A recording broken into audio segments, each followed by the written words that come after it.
సాయిబాబా విహార్ తరపు నుంచి ఒక డివోషనల్ స్కిట్ చేయబోతున్నాము. ఇది చాలా కష్టపడ్డాము తక్కువ టైంలో చేయడానికి అని చెప్పి. అందులోనూ ఇది నా మొట్టమొదటి ప్రయత్నం అంటే ఈరోజు చేస్తున్న ఈ స్కిట్ది. అందుకని కథాపరంగా కానీ ప్రదర్శించడం పరంగా కానీ ఏవైనా తప్పులు ఉంటే కనుక క్షమించమని ముందు కోరుకుంటున్నాము. అలాగే ఇంకా ఊరించకుండా చూద్దామా? మా సాయిబాబా బాలవిహార్ వాళ్ళది శ్రీ వెంకటేశ్వర చరితము. హోప్ఫుల్లీ అందరికీ నచ్చుతుందని ఆశిస్తున్నాను. Thank you.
సంబంధించింది. అది త్రేతాయుగం. వరలక్ష్మీదేవి స్వరూపమైన దేవతకి బ్రహ్మశ్రీ కుశధ్వజుడికి కుమార్తెగా జన్మిస్తుంది. సాక్షాత్తు ఆ శ్రీహరినే కూతురుగా పొందాలని కుశధ్వజుడు, అలాగే శ్రీహరే భక్తగా రావాలని వేదవతి అనుకుంటాడు. అలా కుశధ్వజుడు ఎందరో రాజులను ధిక్కరిస్తాడు. దానితో సుమను అనే ఒక రాజు ఒకరోజు వేదవతి తల్లిదండ్రులను చంపేస్తాడు. దానితో మరింత పట్టుదలతో ఆ నారాయణుడే భర్తగా రావాలని వేదవతి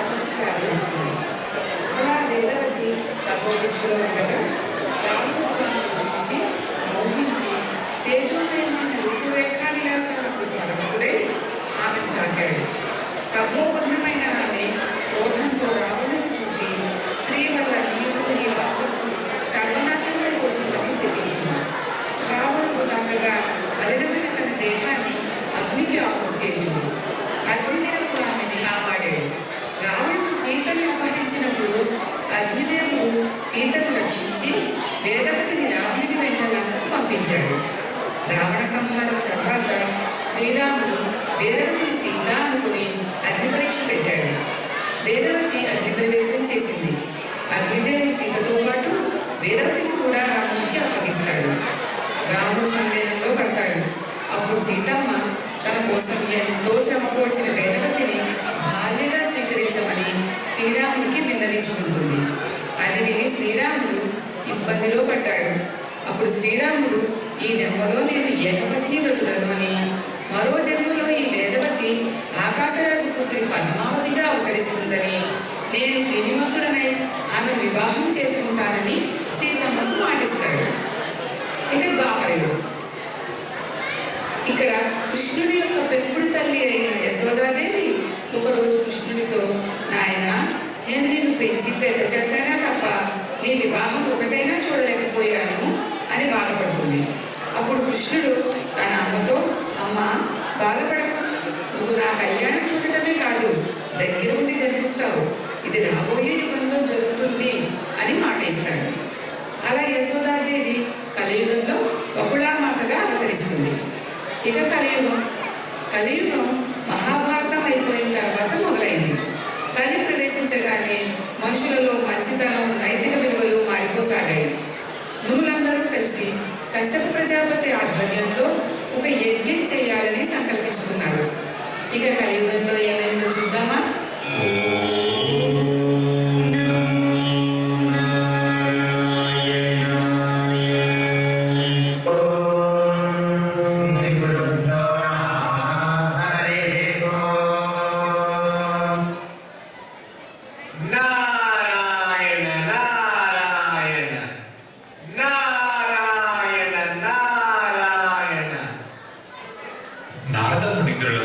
స్వాగతం. సంతోషం మునిశ్రేష్ఠులారా. ఈ గంగా తీరంలో ఈ యజ్ఞం, దీని ప్రయోజనం ఏమిటో వివరిస్తారా? సర్వలోకాల శ్రేయస్సు, అన్ని ప్రాణుల రక్షణార్థం ఈ యజ్ఞం కశ్యప ప్రజాపతి నిర్వహిస్తున్నారు. మంచి స్వప్రయోజనం కోసం కాక లోక కళ్యాణం కోసం చేసే ఈ యజ్ఞం పరమ పవిత్రం. మరి ఈ యజ్ఞఫలం ఎవరికి ఇస్తున్నారు? త్రిమూర్తులలో ఒకరికి. ఎవరు అనేది ఇంకా నిర్ణయించుకోలేదు. త్రిమూర్తులలో ఎవరిదైతే అర్హులు మీరే నిర్ణయించుకున్నారు మహర్షి. నారాయణ నారాయణ నారాయణ నారాయణ. నేను నారాయణ పక్షపాతనని లోకములో అందరికీ తెలిసిన విషయమే కదా. అందుకని ఈ పనిని భృగు మహర్షికి అప్పగించాను. ఈ సమస్యకు పరిష్కారం కోసం భృగు మహర్షిని ఆశ్రయిస్తాను.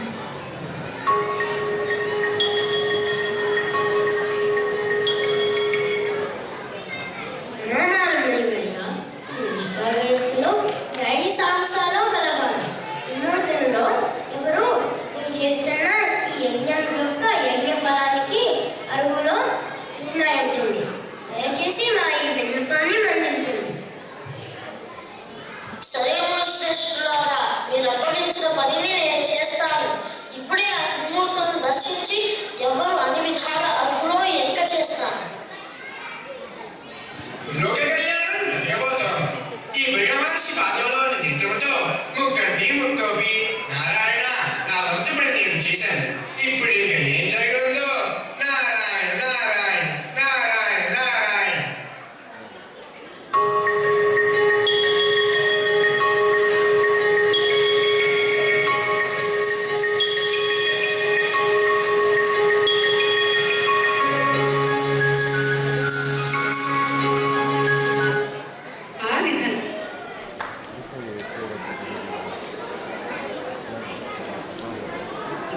భృగు మహర్షి ముందు త్రిమూర్తులలో బ్రహ్మగారిని దర్శించడానికి సత్యలోకం బయలుదేరాడు.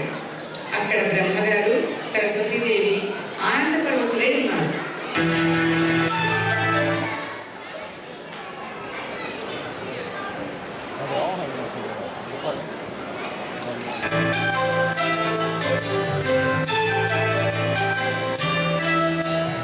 సరస్వతి, నీ వీణానాదం నా మనసుని ఎంతో రంజింపచేసింది.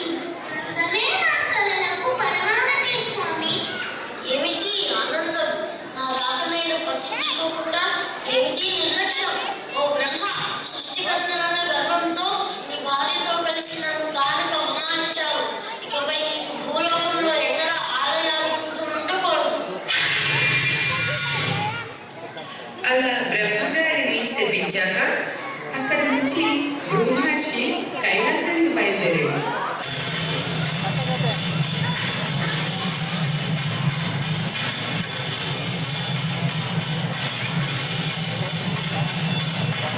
అక్కడ శివుడు పార్వతి ఏకాంతంగా ఉన్నారు. మహాశిరాకను గమనించిన పార్వతీదేవి సిగ్గుతో మునిరాక విషయాన్ని శివుడికి చెప్పింది. కానీ శివుడు పట్టించుకోడు. దానితో భృగు మహర్షి కోపంతో, ఏ శివ, నువ్వు నా రాకని తెలిసి కూడా ఆ బ్రహ్మలాగేనే ప్రవర్తిస్తున్నావు. నీకు లింగ పూజలే కానీ నీ రూపానికి పూజలే ఉండకూడదు అని శివుడిని కూడా శపించాక ఈ రెండు లోకాలను చూసిన మహర్షి ఇంకా వైకుంఠంలో ఏం జరగనుందోనని అక్కడికి బయలుదేరాడు. శ్రీహరి పాలకడలిలో శేషసాయి మీద పడుకుని లక్ష్మీదేవి కాళ్ళు ఒత్తుతూ ఆనంద పరవశులై ఉన్నారు.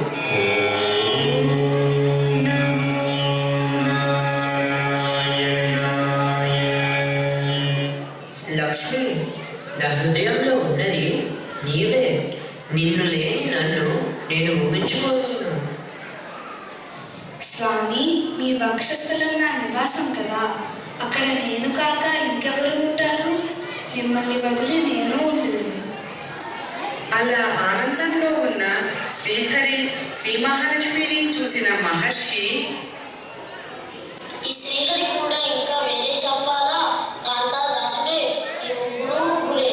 ఇంకా ఆలోచించి లాభం లేదు. ఈ శ్రీహరి నా రాకని గమనించాడా లేదా? లేక ఈ త్రిమూర్తులకి ఋషులంటే ఇంత అలుసా అని అనుకుంటూ కోపంతో విష్ణుమూర్తి వక్షస్థలాన్ని తన్నాడు. మహర్షి, క్షమించాలి. ఈ రాకను నేను గమనించలేదు. మీ పాదస్పర్శతో ఈ వైకుంఠం పావనమైంది.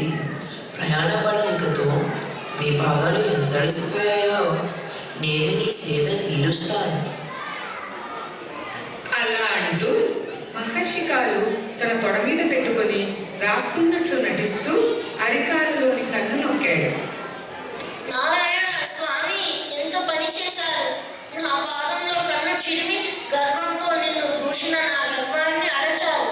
నన్ను క్షమించండి స్వామి, క్షమించండి అని శ్రీహరిని వేడుకుని ఆయన్ని దూషించినందుకు బాధపడుతూ మనస్సులో, అబ్బా, ఈ శ్రీహరి ఎంత మంచివాడు, ఈ యజ్ఞఫలానికి శ్రీహరే అర్హుడని నిర్ణయించుకున్నాడు.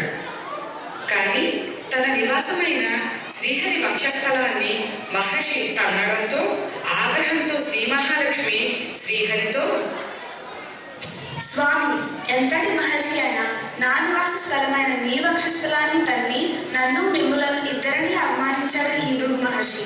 మీరు అంత అవకాశం ఇవ్వడం నాకు నచ్చలేదు. లక్ష్మి, ఋషులను గౌరవించడం మన విధి. మీరు అసలు నేను చెప్పే విషయాన్ని పట్టించుకోవడం లేదు. నా అవమానాన్ని అర్థం చేసుకోవడం లేదు. నాకు ఒకటి మాత్రం అర్థమైంది, మీ మనసులో నాకు స్థానం లేదని. ఇంకా నేను ఒక్క క్షణం కూడా మీతో ఉండలేను. లక్ష్మి, కానీ నేను నిన్ను వదిలి ఉండలేను. దయచేసి అర్థం చేసుకో. లక్ష్మి, లక్ష్మి, ఆగు లక్ష్మి, ఆగు, ఆగు లక్ష్మి.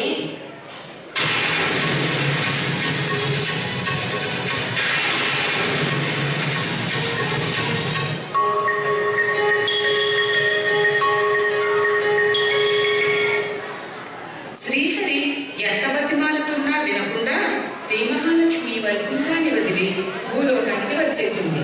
ఇంకా లక్ష్మీదేవి లేని వైకుంఠంలో ఉండలేక ఆ శ్రీహరి కూడా భూలోకం చేరుకున్నాడు. వనమనోహరమైన వెంకటాచల శిఖరాలు చేరాడు. తీర్థజల పుష్కలమైన పుష్కరి దగ్గర ఒక చింత చెట్టు కింద పుట్టలో తపస్సు చేయసాగాడు. ఋషులు, దేవతలు వెంకటగిరిపై వృక్ష వృక్షములు లతలుగా మారి వెంకటేశ్వరుని సేవించుకోసాగారు. పుట్టలో ఉన్న విష్ణువుని సేవించుకోవటానికి బ్రహ్మ ఆవుగా, పరమేశ్వరుడు దూడగా అవతరించారు. ఈ విషయాన్ని శ్రీ మహాలక్ష్మికి తెలపటానికి ఆమెను వెతికాడు సూర్యభగవానుడు. చివరికి ఒక చోట కనిపించింది ఆ మహాలక్ష్మి. ఇక అందరూ కలిసి కలియుగ అవతార లీలా నాటకాన్ని ప్రారంభించారు.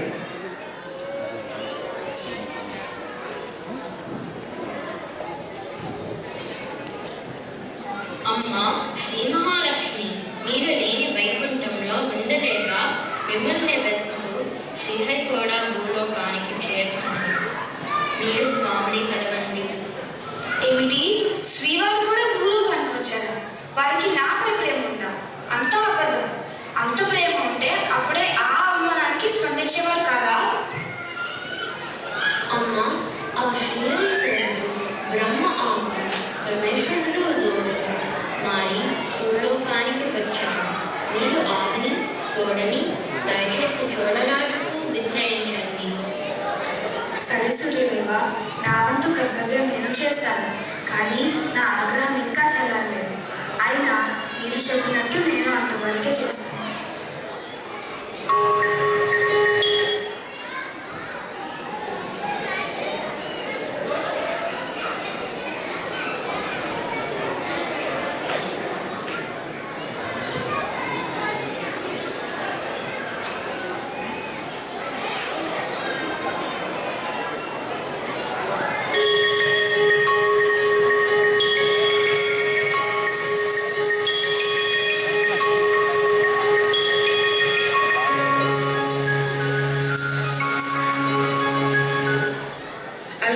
సూర్యభగవానుడు ఆవుని దూడని చోళరాజుకి విక్రయించమని చెప్పాక చోళరాజు దగ్గరికి బయలుదేరింది ఆ శ్రీ మహాలక్ష్మి. అది చోళదేశం. చోళరాజు తన ఆస్థానంలో కొలువుదీరి ఉన్నాడు. అప్పుడు శ్రీ మహాలక్ష్మి గొల్లభామగా మారి గోవులను విక్రయించడానికి కొలువుదీరిన చోళరాజు గారి సభకి వెళ్ళింది.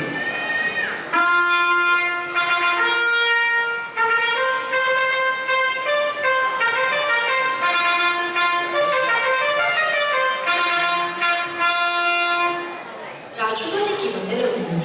అయ్యా, నేను పొరుగు దేశం నుంచి వచ్చాను. ఇది మేలు రకం జాతికి చెందిన గోవు, బాగా పాటిస్తుంది. దీన్ని మీరు తప్ప ఇక ఎవరూ సాగించండి. మీ గురించి విని మీ దగ్గరికి తీసుకువచ్చాను. సరే తల్లి, ఈ ఆవును దూడను చూస్తే చూడముచ్చట వేస్తుంది. ఈ ఆవు శుభలక్షణములు కలిగిగా అనిపిస్తోంది. నేను స్వీకరిస్తానమ్మా. ధన్యవాదములు మహారాజా. ఇక నాకు సెలవుపించండి. ఎవరక్కడ? వీటి బాధ్యతని మన గోపబాలుడికి అప్పగించండి. సరే మహారాజా.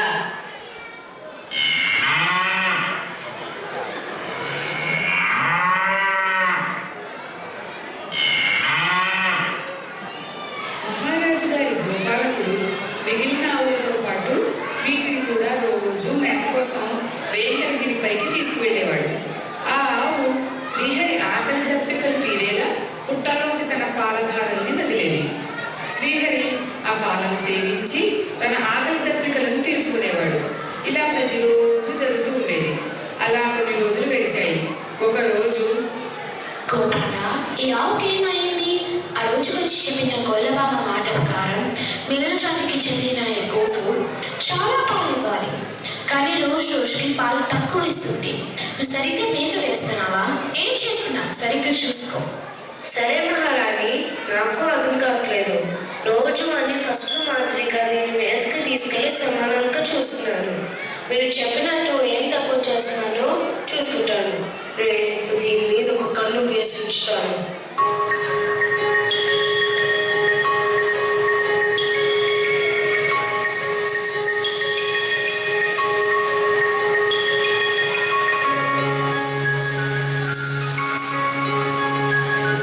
అలా మర్నాడు ఆ ఆవు మీద కన్ను వేసి ఉంచిన గోపాలుడు ఆ ఆవు ఒక్కటి దూరంగా వెళ్ళటం చూసి, అదేంటి, ఈ ఆవు ఒకటే ఎక్కడికి వెళ్తుంది? నేను వెనకాలే వెళ్తాను.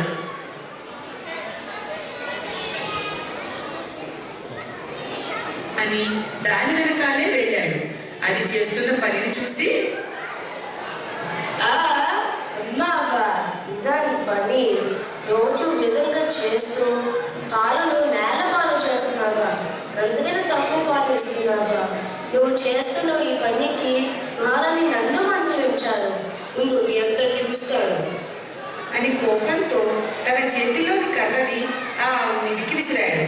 దీనిని పుట్టలో ఉన్న ఆ జగన్నాటక సూత్రధారి శ్రీహరి గమనించి వెంటనే ఆ కర్ర ఆవుకి తగలకుండా ఆగు మాధవ, ఆగు అని కేక వేశాడు. కానీ అప్పటికే గోపబాలుడు కర్రని విసరడంతో అది ఆవుకి తగలకుండా తను అడ్డు వచ్చాడు. దానితో శ్రీహరి నుదిటికి పెద్ద గాయమయ్యి నెత్తురు చిమ్మింది. అది చూసిన గోపబాలుడు భయపడి కింద పడి ప్రాణాలు విడిచాడు. సాయం సమయానికి ఆ ఆవు రోజులాగే తిరిగి రాజప్రసాదానికి వెళ్ళి బాగా పెద్దగా ఆర్తనాదం చేసింది. ఏమైందో అని మహారాజు ఆ ఆవు దగ్గరికి వస్తే ఏదో చెప్పాలి, చూపించాలి అనేలాగా ఆవు ముందుకు వెళ్ళింది. దాని వెనకే రాజుగారు వెళ్ళారు.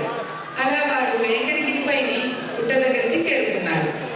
అక్కడ మరణించిన గోపబాలుడిని, గాయంతో ఉన్న శ్రీహరిని చూసి ఏం జరిగింది అని మహారాజు గారు శ్రీనివాసుడిని అడిగారు. ఆవుని చెప్పాలనుకోవడం తప్పు. గోపబాలుడికి మారుగా ఈ దేశ రాజుగా దీనికి శిక్ష నీకు వేస్తున్నాను. నువ్వు పిశాచిగా మాయవు. శాంతించు స్వామి. అన్యము పుణ్యము తెలియని గోపబాలుడు చేసిన పనికి ఏ పాపం ఎరగని నాకు ఇంత శిక్ష. శాంతించు స్వామి, శాంతించు. సరే మహారాజా, ఒకసారి శపించిన తర్వాత వెనక్కి తీసుకోలేము. కానీ దానికి పరిహారం చెప్తాను. త్వరలో నా వివాహం జరుగుతుంది. అది చూసిన వెంటనే నీ పిశాచి రూపం పోయి నిజ రూపం వస్తుంది.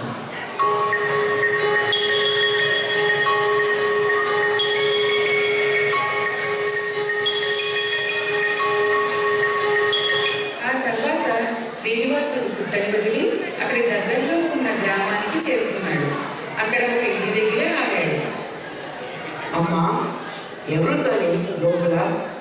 నా తలకు గాయమైంది, రక్తం కారుతోంది. అబ్బా, కాస్త కట్టు కట్టండి. ఎవరు ఎవరు నాయన? అయ్యో, బాగా గాయమయ్యింది.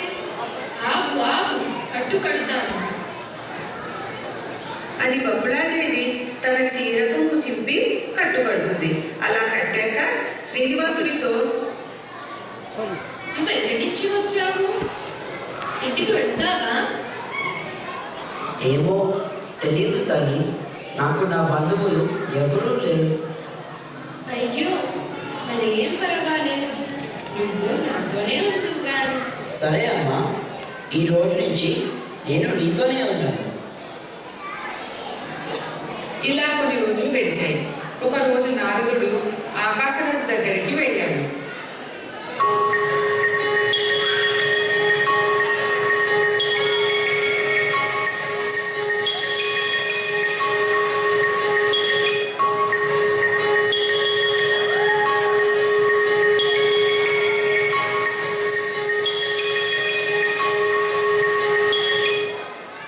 నారాయణ నారాయణ నారాయణ నారాయణ.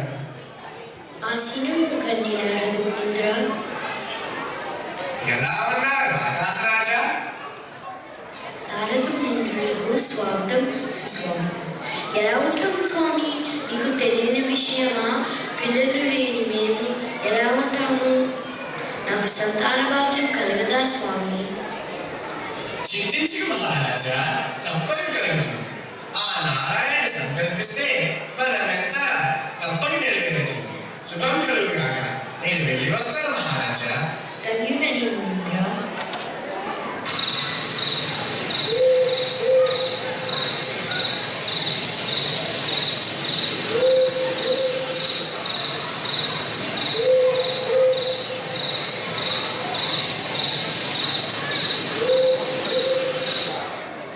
ఆ మర్నాడు ఆకాశరాజు పొలానికి చేసుకుంటాడు.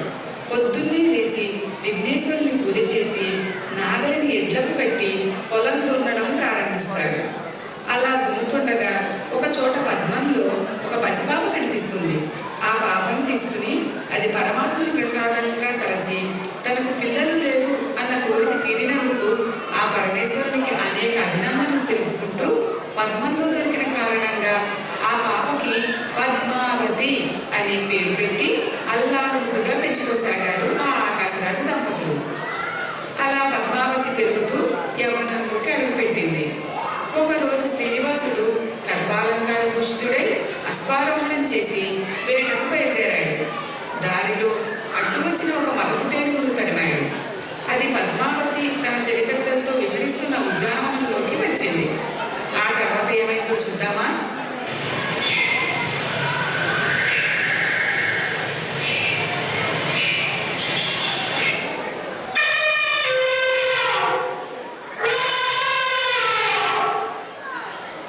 దానిని చూసి పద్మావతి చెలికెత్తెలు భయపడిపోయారు.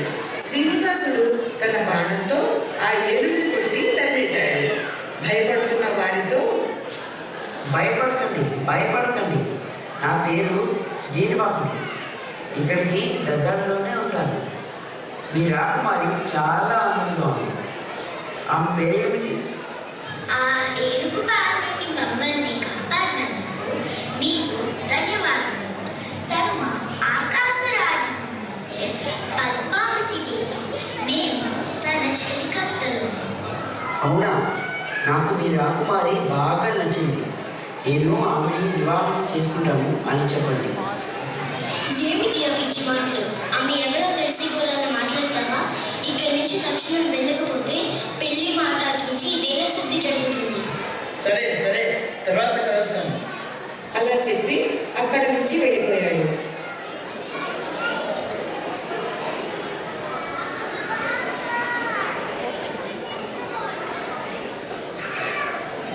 ఆ రోజు నుంచి శ్రీనివాసుడికి ఏది చూసినా పద్మావతిగానే కనిపించసాగింది. అన్యమనస్కంగా ఉన్న శ్రీనివాసుడితో బహుళాదేవి, నాయనా, ఆ రోజు ఏనుగు బారి నుండి ఆ అమ్మాయిని కాపాడిన దగ్గర నుంచి నువ్వు పరధ్యానంగా ఉంటున్నావు. ఏమైంది? కారణం ఏమిటి? అమ్మా, నేను ఆకాశరాజు కుమార్తె పద్మావతి దేవిని చూశాను. తొలి చూపులోనే నా మనసు ఆమె వశమైంది. ఆమెను మరవలేకున్నాను. వివాహం చేసుకోదలిచాను. నువ్వు ఆకాశరాజు దగ్గరికి వెళ్ళి మాట్లాడి మా వివాహానికి ఒప్పించు. ఈ వివాహాన్ని ఎవరూ ఆపలేరు. సరే నాయన, నా వంతు ప్రయత్నం నేను చేస్తాను. అలాగే అడుగుతాను అని చెప్పింది బహుళాదేవి. ఇంతలో ఆ శ్రీహరి భక్తుడైన నారదుడు బహుళాదేవిని కలవటానికి బహుళాదేవి ఇంటికి వచ్చాడు. నారాయణ నారాయణ నారాయణ నారాయణ. అమ్మా బహుళాదేవి, మీరు ఎలా ఉన్నారు? మీ శ్రీనివాసుడు కుశలమేనా? నారద మునీంద్రులకు స్వాగతం. మునీంద్ర, నా శ్రీనివాసుడి గురించి మీకు ఎలా తెలుసు? ఇప్పుడే కదా మీ రాక. అమ్మా బహుళామాత, ఆయన ఆ జగన్నాటక సూత్రధారి శ్రీహరి. నీవు ఎవరో తెలుసా అమ్మా? కిందటి జన్మలో నీవు ఆ శ్రీకృష్ణ పరమాత్మను పెంచిన యశోదాదేవి.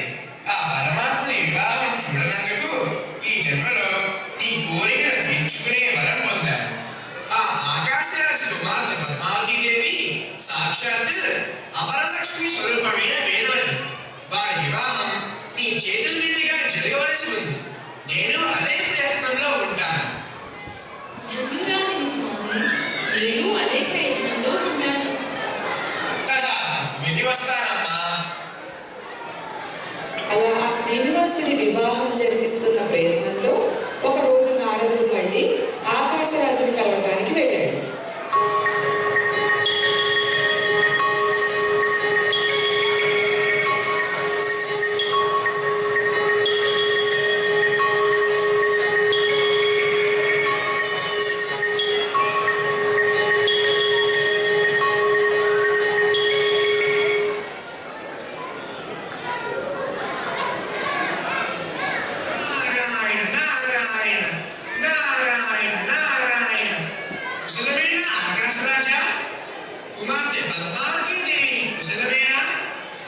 చేయమే స్వామి, కానీ కుమార్తె యుక్త వయసుకి వచ్చింది. ఆమె వివాహం కోసమే ఆలోచిస్తుంది. ఇందులో ఆలోచించడానికి ఏమీ లేదు మహారాజా.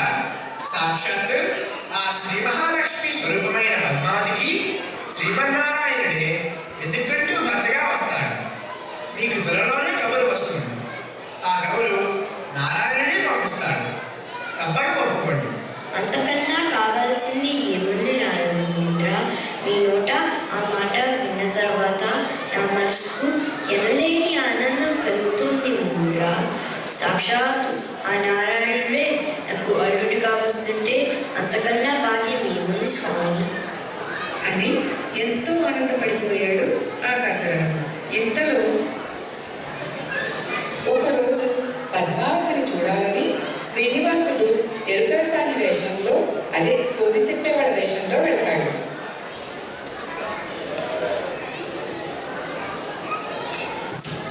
కామాక్షి మధుర మీనాక్షి కాశీ విశాలాక్షి, ఎరుకవే ఎరుక పలుకు, పేరు పద్మావతి, అపురూపమైన ఆ అమ్మవారిని.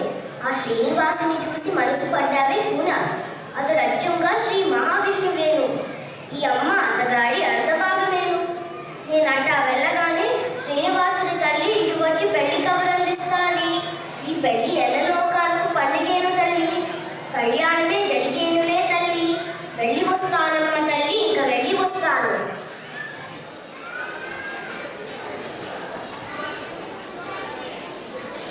అని చెప్పి వెళ్ళిపోయాడు ఎరుకలసాని వేషంలో ఉన్న శ్రీనివాసుడు. అది విన్న పద్మావతి సిగ్గుల మొగ్గ అయింది. అలా నారదుడు వచ్చి చెప్పిన విషయం, ఎరుకలసాని చెప్పిన విషయం ఒకటే అవటంతో ఆలోచించసాగాడు ఆకాశరాజు. ఆ మర్నాడు ఆకాశరాజుని కలిసి కబురిపటం కోసం బయలుదేరింది బకుళాదేవి. కానీ మార్గమధ్యంలో ధరణీదేవి ఎదురవ్వటంతో, మహారాణి ధరణీదేవి, వందనము. నేను శ్రీనివాసుని తల్లి బకుళాదేవిని. మా అబ్బాయి మీ అమ్మాయి పద్మావతిని ఇష్టపడ్డాడు. మీకు అంగీకారం అయితే వారి కళ్యాణం జరిపించుదామమ్మా. మీరు చెప్పవలసింది చెప్పారు మాత, కానీ అమ్మాయి వివాహం రాజుగారి ఇష్ట ప్రకారమే జరుగుతుంది. మీరు వచ్చి చెప్పిన ఈ విషయాన్ని రాజుగారికి విన్నవించి కబురు పంపిస్తాను. సరే మహారాణి, నేను మీ కబురు కోసం ఎదురు చూస్తూ ఉంటాను.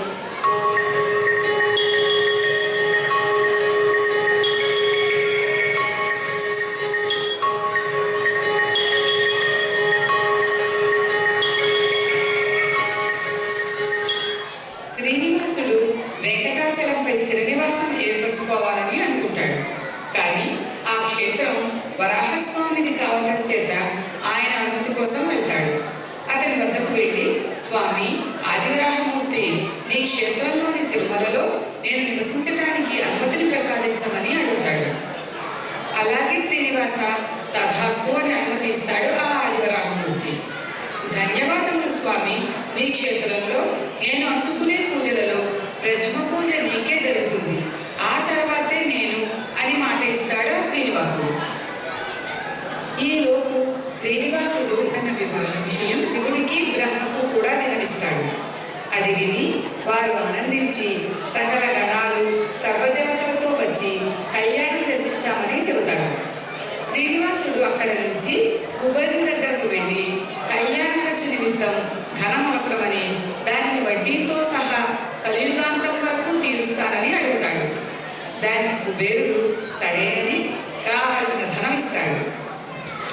అక్కడ ధరణీదేవి పద్మావతీదేవి శ్రీనివాసుడిపై మనసు పడ్డ విషయం, అలాగే బకుళాదేవి కబురు ఆకాశరాజుకి చెబుతుంది. ఆ విధంగా వారిద్దరూ కూడా ఒప్పుకుని కళ్యాణం జరిపించడానికి సిద్ధమవుతారు. ఆ విధంగా అన్ని విధాల వివాహ ఏర్పాట్లు జరిగిపోయాయి. అలా 3,000,000 దేవతలు, దేవగణాలు, ఋషుల సమక్షంలో అంగరంగ వైభవంగా శ్రీనివాసుడు పద్మావతుల వివాహం జరిగింది.